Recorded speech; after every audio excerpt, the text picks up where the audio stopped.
네, 안녕하십니까. 오늘 제가 한번 살펴보고 싶은 부분은 믿음이라는 것이 과연 뭔가 잘 아셔요? 믿음. 어떻게 보면은 뭐 금방 다가올 것 같기도 한데 이 믿음이라는 것에 대한 정의에 대해서 좀 어려워요. 물론 저희가 구원받는다라는 것은 예수님을 믿는 것이다. 아주 단순한데 그러면 믿는 게 뭐냐? 성경에는 사실 이 믿음이라는 것에 대한 정의를 내려놓은 그런 말씀은 없습니다. 히브리서 12장이든가 거기에 이제 잠깐 그런 비슷한 말씀이 나오기는 나오는데 그것은 믿음이라는 말씀에 대한 정의가 아니고 믿는 사람이 어떻게 사는가, 그 믿음을 가지고 어떻게 활용하는가라는 믿음의 기능적인 면에 있어서 말씀하신 것이지, 믿음이라는 그런 이 정의를 내린 것은 아니지요. 그래서 제가 국어사전을 한번 찾아봤는데요. 믿음이라는 것은 어떤 사람이나 대상에 의지하며 그것이 기대를 저버리지 않을 것이라고 여기는 것, 이것을 믿음이다라고 국어사전에는 그렇게 정의를 내려놨어요. 어떤 사실이나 말을 꼭 그렇게 될 것이라고 생각하거나 그렇다고 여기는, 성경이 그렇게 얘기를 했으면 이 말씀을 그대로 받아들여서 그렇게 된다라는 그런 확신을 가지는 것인데요. 백과사전을 찾아보면 이런 말이 있어요. 이게 뭐라고 읽어요? 옛날 글에서 잘 모르겠어요. 모르지. 이거 옛날 글이에요. 정확하게 말씀하시네요. 이게 우리 중국에서 사시던 분도 지금 모르는 글자인데, 이 억자라고 그래요. 믿음 억자랍니다, 이게. 근데 이게 세상이 하도 복잡하다가 보니까 처음에는 이 글을 써놓고 억자라고 그렇게 부르면서 이 뜻을 믿음이다 이렇게 얘기들을 했는데, 세상이 이제 하도 복잡해지고 그러면서 이 글이 이 믿을 신자하고 충성될 충자로 이렇게 바뀌었다고 그래요. 그래서 이 믿을 신, 사람인 변에다가 말씀원, 아니면 가운데 중자에다가 마음심자, 이렇게 해서 이제 나눠놓은 건데, 이게 무슨 뜻이냐면 말과 그 마음이 진실한 것, 이것을 믿는다. 처음의 뜻은 이랬다고 그럽니다. 어떤 사람의 말과 그 사람이 말하는 대로 그 마음도 진실하다라고 생각할 때 내가 그 사람을 믿는다. 또는 그 사람은 믿을만하다. 우리말로는 믿부다라고 그러지요. 그래서 이 믿음이라는 그 의미가 나오게 되는데, 사실은 우리에게 이런 믿음은 없습니다. 그렇잖아요. 사람이 어떻게 말과 그 마음이 동일하고 진실하고 그것이 영원히 가겠습니까? 이 믿음은요, 나중에 조금 더 이제 들어가 보겠습니다만은, 하나님 이외에는 이 믿음 억자를 제대로 그 뜻대로 행하시는 분은 없습니다. 우리가 성경을 보면은요, 이 믿음은 개인적인 신뢰로 그렇게 말씀드릴 수가 있는데요, 다분히 이것은 주관적입니다. 주관적이라는 얘기는 내가 이 어떤 객관적인 사실을 접수했다고 해서 그것이 내 것이 되는 게 아니라는 얘기예요. 이거는 다분히 주관적입니다. 믿음이라는 거는. 성경 말씀도 그렇고 내가 저 사람을 믿겠다 안 믿겠다 그것은 나한테 달려있는 거예요. 그래서 주관적이다라는 말을 쓰는데 하나님의 말씀을 사실로 받아들이고 하나님이 우리를 구원하시고 지키실 것을 마음에 새겨서 그 믿음대로 행동하는 이게 믿음을 따라 사는 그런 사람들입니다.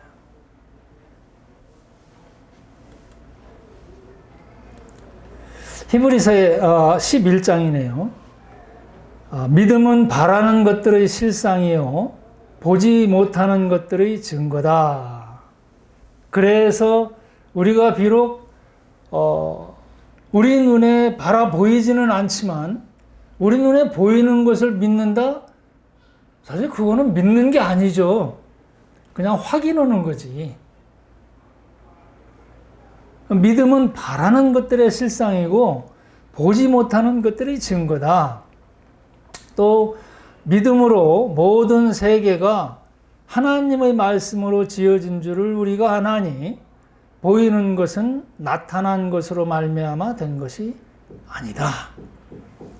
이 큰 세상이 너무 크기 때문에 우리 눈에 안 보여요, 사실은. 그 바이러스 보입니까? 안 보여요.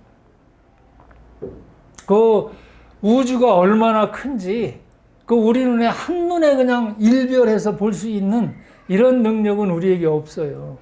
그래서 세상은 우리가 지금 본다라고 그러지만 사실은 세계 전부 다를 세상 전체 다를 우리가 볼 수 있는 그런 능력은 우리에게 없습니다.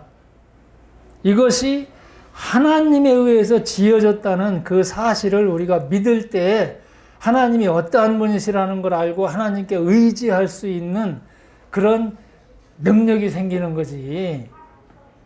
그런 게 없이 그냥 우리 눈에 보이는 거 그냥 확인만 하고 이거는 사실 그냥 확인일 뿐이지 믿음과는 거리가 먼데요. 어딘지 아시지요? 이게 전자제품들, 가전제품들 많이 파는 곳 제가 사진을 하나 찍어왔어요. 왜 이걸 찍어왔느냐? 여기에 많은 전자제품들이 있고 이 제품들이 우리 생활에 얼마나 편리하게 해주는 그런 제품이라는 것을 우리가 광고를 통해서 알든지 혹은 사용을 해본 다른 사람들을 통해서 알든지 다 알아요. 그리고 가서 이 제품들을 구경하면서 저 제품 중에 나도 하나 가지고 있으면 좋겠다. 이런 마음들은 다 가지고 있지요. 정보는 다 있습니다. 이 제품들에 대한 정보는 다 가지고 있는데 문제는 내가 이 제품을 구입을 해서 사용을 할 것인지 안 할 것인지 이게 문제라는 얘기죠. 아무리 많은 물건이 있어 뭔들 저게 내 것이 아니다. 그거 내 거 아니에요. 나하고는 상관이 없어요.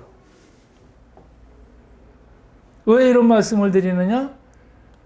곧 믿음이 그렇다는 얘기예요. 내가 하나님의 그 말씀을 내 것으로 취하지 않으면 그건 내 것이 아니다. 아무리 좋은 말씀이 있어도 그거를 내가 누리지 않으면 나하고는 상관이 없는 거예요. 그래서 주관적이다. 믿음은 주관적이다. 이렇게 얘기를 합니다. 객관적인 어떤 사실을 내가 알고 있다고 해서 그것이 나한테 어떤 유익이 된다든지 내가 누릴 수 있다든지 그런 거하고는 상관이 없다는 얘기입니다. 귀신도 알아요. 하나님이 어떤 분이신지. 귀신도 자기들의 결국이 어떻게 될지 성경을 보면 다 알고 있어요. 그런데 그 귀신들은 알고 있을 뿐이지 그것을 자기 것으로 취하지 않고 있는 거죠. 우리도 그런 경우가 많아요. 객관적인 어떤 구원이 뭐다? 그리스도 예수께서 죽으시고 나를 대신해서 십자가에 위해서 죽으시고 내 죄값을 다 치러주셨다. 누구나 다 알아요, 지금은. 이게 얼마나 광범위하게 그렇게 퍼져 있습니까? 그런데 정말 그 말씀이 내 것이 되었느냐, 그렇지 않았느냐, 이 차이라는 얘기예요. 주관적이라는 얘기죠. 마태복음 9장에 보면 이런 말씀 있잖아요. 12해를 혈루증으로 앓는 여자가 예수의 뒤로 와서 그 겉옷 가를 만지니 이는 제 마음에 그 겉옷만 만져도 구원을 받겠다 함이라. 예수께서 돌이켜 그를 보시며 가라사대 따라 안심하라. 내 믿음이 너를 구원하였다 하시니 여자가 그 시로 구원을 받으니라.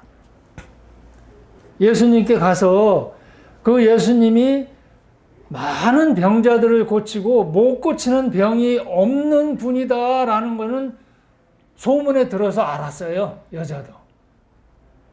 많은 사람도 예수님이 어떤 분이시라는 거 알아요. 그런데 정말 21절에 보면 이는 제 마음에 그 겉옷만 만져도 구원을 받겠다 함이라.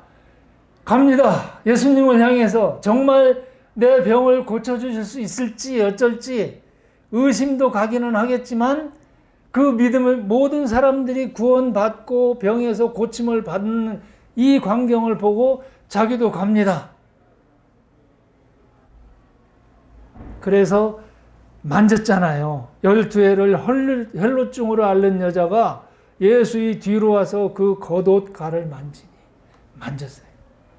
그냥 알고만 있고 될까 말까 그냥 아무런 것도 행하지 않는 거는 그거는 아무 상관이 없는 거예요. 결단을 하고 이 여자는 나왔습니다. 나와서 만졌어요.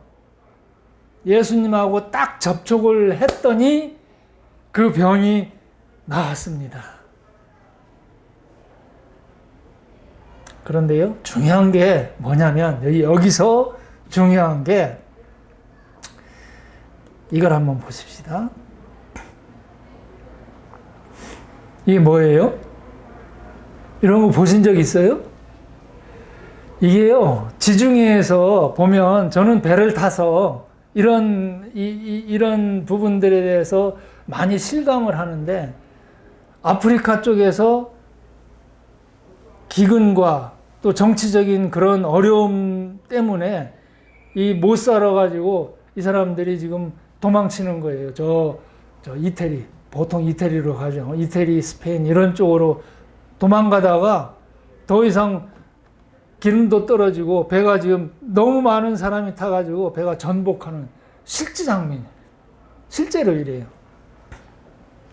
지중해에서 이렇게 많은 사람들이 죽어가고 있어요. 지금도. 이 장면도 마찬가지로 지금 배에서 불이 나가지고 살 소망도 다 끊기고 지금 구하러 가기는 갔어요. 이거는 우리나라에서 실제 있었던 저쪽 어디입니까? 광양 쪽이든가? 그 실제 있었던 그런 사건이에요.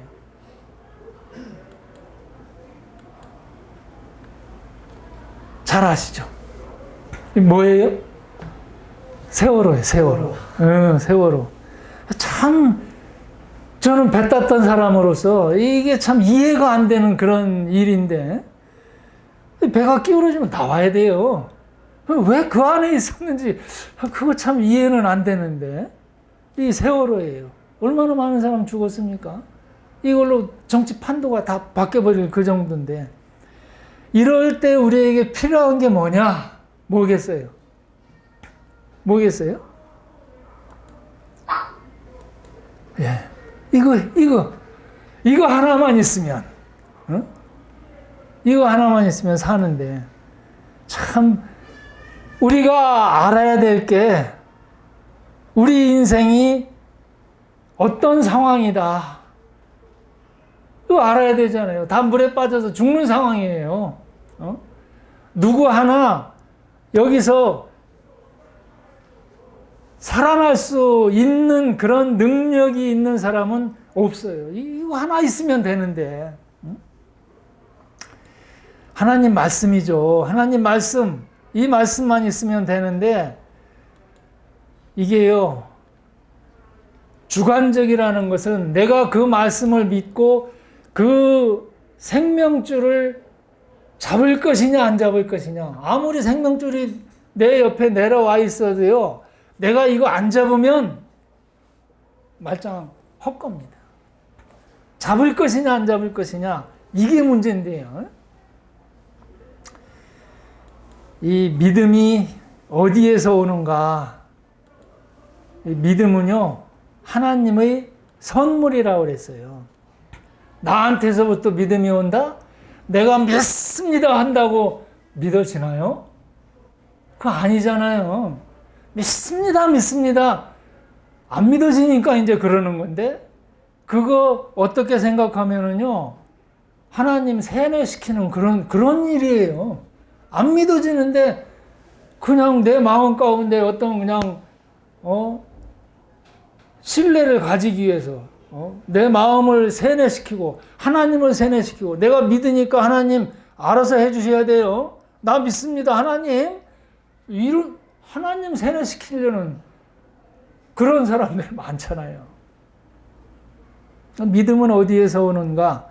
이거는 하나님이 선물이라고 그랬어요. 믿음은 나한테서부터 시작되는 게 아니에요. 사실은 정확하게 따져보시자고요. 아까 우리 억자 봤잖아요. 믿을 억자.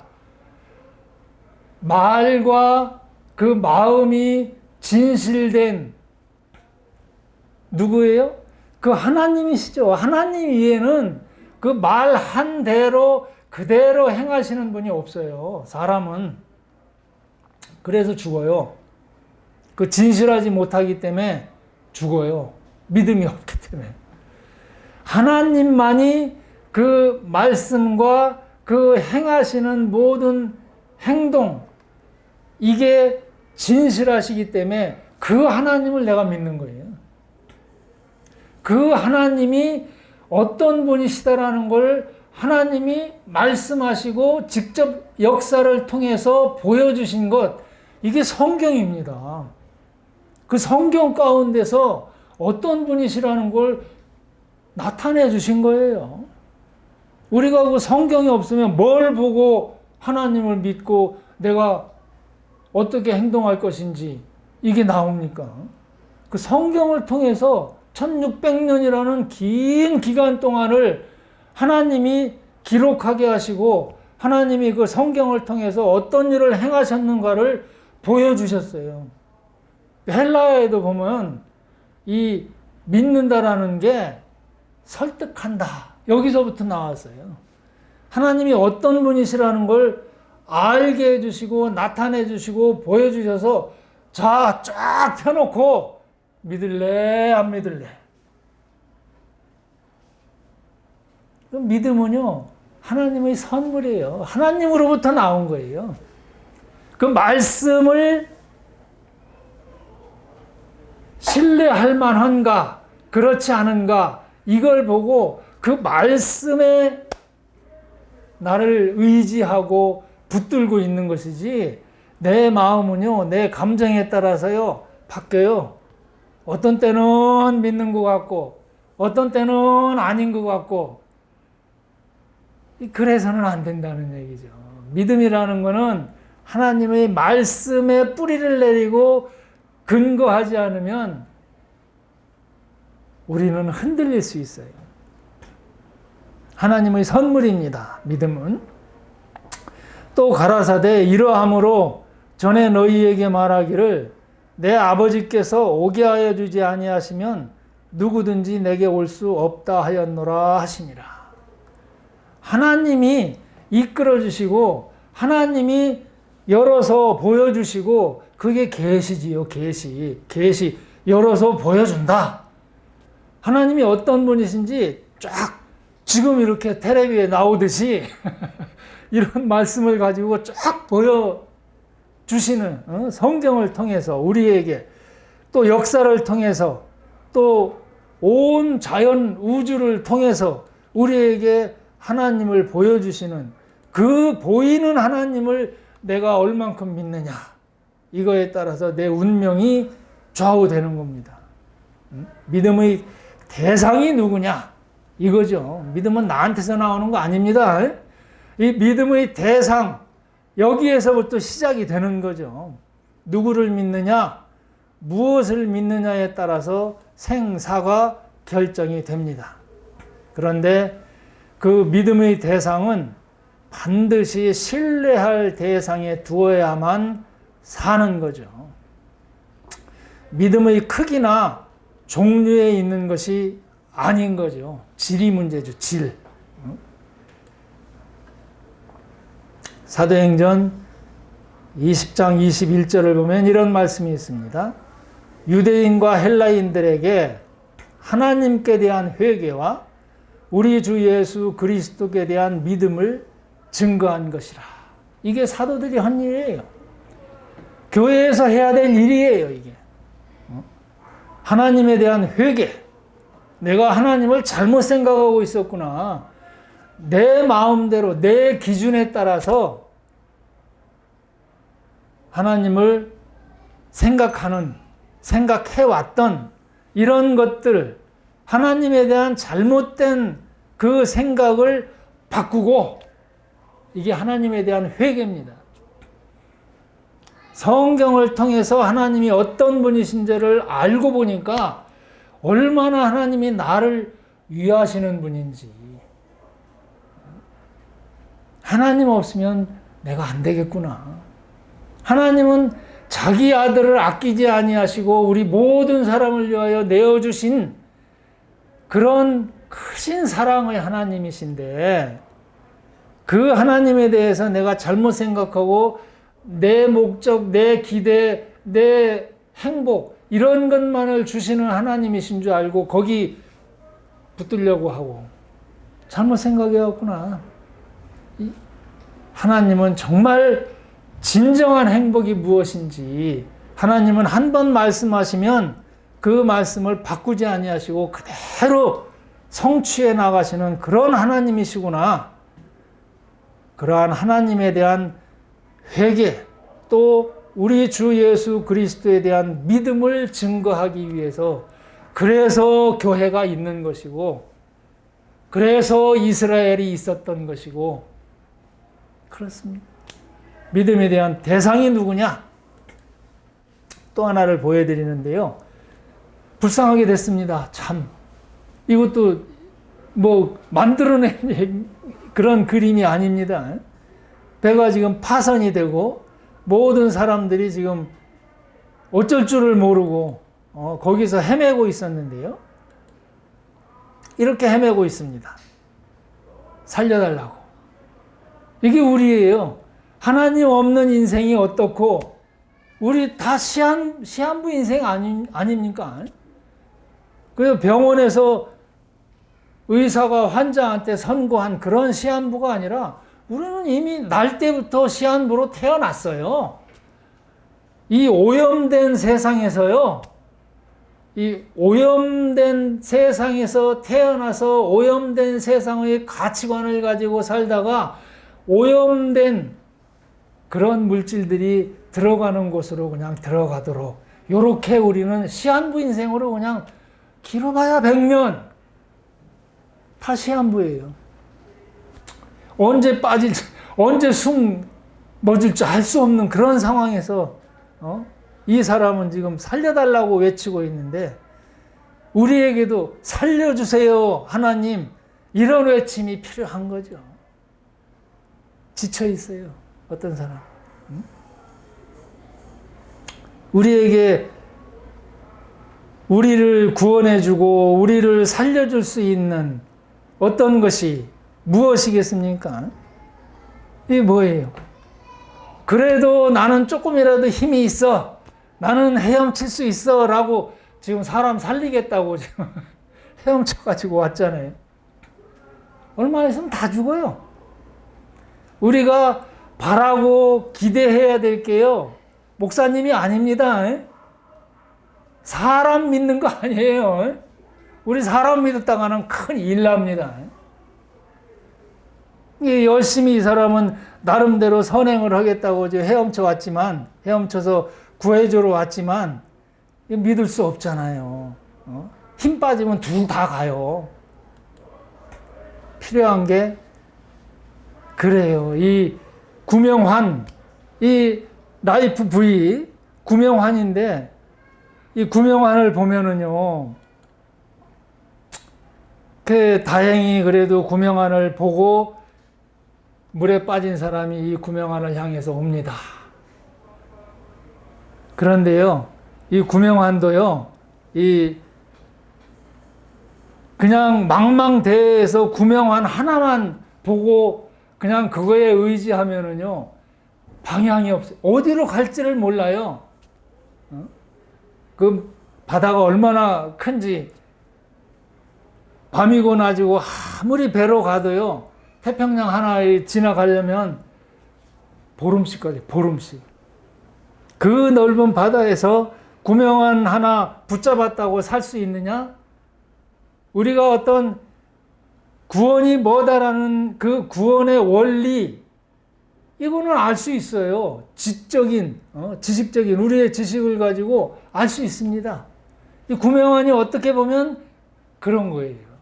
살긴 살았어요. 그냥 숨 쉬는데 이상은 없어요. 근데 갈 곳이 어디냐? 이게 뭔가 연결이 되어 있지 않으면 우리의 그런 구원받았다라고 하는 그런 믿음도 이게 짧을 수가 있어요. 우리에게 필요한 거는 이런 끈달린 구명환, 누군가 끌어줘가지고 그게 확실하게 연결이 돼 있지 않으면, 다시 얘기해서 주님과 연결이 돼 있지 않으면 우리의 알고 있는 그런 지식, 이거 단명합니다. 단명해. 짧아요. 제일로 좋은 거는 이런 거죠. 참 누군가 그 헬리콥터가 와가지고 지금 구해주는 건데요. 얼마나 안심이 돼요. 이런 거 하나 보면은, 저도 예전에 그런 적이 한 번 있었어요. 그냥 바다에 빠진 거는 아닌데, 그 작은 배를 타고서 큰 배를 이제 찾아가는데, 앞은 그냥 저 중동에 가면은요, 온통 다 모래바람이나 이런 거 있으면 1m 앞이 안 보여요. 그런 데서 큰 배 만나가지고 배로 올라가는데, 딱 같이 갔던 사람이 그 갱의 그 다락부를 올라가면서 외치는 소리가 뭐냐면, 나는 살았다! 그러더라고요. 내 마음도 똑같았어요. 나는 살았다! 이 구원이라는 게 그런 거죠. 나는 살았다. 응? 안심할 수 있는 그런 상황. 나는 살았다. 누가 뭐래도 이제 나는 살았다. 이 얼마나 든든해요. 살아서 어떻게 이제 남한테도 살 수 있는 방법이 뭐다라는 거 알려줄 수 있는 정도로 이런 든든한 끈이, 생명선이 연결되어 있지 않으면 내가 알고 있는 그 구원 원리, 어떤 게 구원이야? 그리스도 예수 십자가에서 내 죄를 대신해서 죽어 주셨다라는 것, 이거 알고 있다라고 해서 내가 정말 구원받았다? 그거 요즘은요, 그 지식은 누구나 다 갖고 있어요. 말씀드렸듯이. 정말 그것이 살아계신 하나님, 살아계신 그리스도 예수, 부활해서 지금 하늘 위에서 나를 위해서 간구하고 계시고 나를 변호해 주고 계시는 그 예수님과 그 생명선이 연결이 돼 있지 않으면 내 구원은 항상 흔들려요. 왔다 갔다. 그 주님과의 끊임없는 소통, 그 관계의 회복이 없으면 내 감정에 따라서 구원은 흔들립니다. 하나님의 말씀에 뿌리를 두고 그 말씀에 닻을 내리고 그리스도 예수와 함께 소통하면서 그 생명선으로부터 그 생명을 계속해서 받지 않으면 언젠가 쉽게 그냥 이 마치 가시떨기 위에 그 뿌려진 씨처럼 그렇게 돼버리고 만다는 얘기죠. 중요한 건 예수님입니다. 성경에 대한 지식을 말하는 것이 아니라 그리스도에게 자기의 인생과 영혼의 구원을 맡기는 것.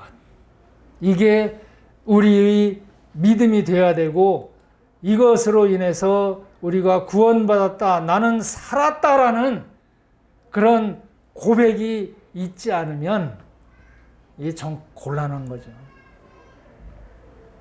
사람이 만일 온 천하를 얻고도 제 목숨을 잃으면 무엇이 유익하리요? 사람이 무엇을 주고 제 목숨을 바꾸겠느냐? 목숨 이거 죽어버리면은요, 뭐 아무것도 얻을 게 없잖아요. 우리가 교회 나와서 이 바쁜 시간에 교회 나와서 이렇게 하는 게 무슨 이유예요? 살자고, 구원받자고. 그래서 이 어려운 걸음 하고 있는 거 아닙니까? 그리스도 예수에게 내 생명을 의탁하고 그 부활하신 그 주님을 내 구원자로서 그렇게 믿고 구원 가운데에서, 구원 안에서 즐거운 삶을 누리시기를 바랍니다. 오늘은 여기까지 하도록 하겠습니다. 감사합니다.